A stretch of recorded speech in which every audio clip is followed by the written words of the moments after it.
جی بالکل ٹھیک سنا ہے آپ نے، یعنی کہ لیٹسٹ جو ساری سائنس ہے وہ ڈیمز کے سخت خلاف ہے، اور بے شمار ڈیمز جو ہیں ان کو کنڈم کیا جا رہا ہے، ختم کیا جا رہا ہے، اور یہاں پہ بیوقوف لوگ جو ہیں وہ ہمارے نئے ڈیمز کو بنانے کے چکر میں دنیا کا سب سے بڑا ریزروائر جو ہے وہ زمین کے اندر ہے ایکوافائرز کی صورت میں،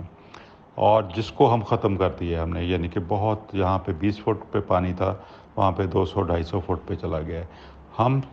صرف اس کو ریچارج کر لیں تو ہمیں ڈیمز کی ضرورت ہی نہیں ہے۔ ویسے بھی اگر پکنک پہ آپ جائیں تو 80% پانی کی ڈیمانڈ ہی کم ہو جاتی ہے، یعنی کہ پانی کی ضرورت ہی نہیں رہتی آپ کو، اور 20% جو پانی، 20% سے بھی کم، 10-12% جو پانی ہے وہ آپ پودے جو ہیں وہ اس سے بھی لے سکتے ہیں،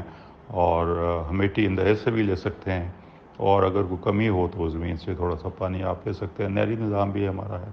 سو جو آلریڈی نہری نظام ہے جہاں بھی ہے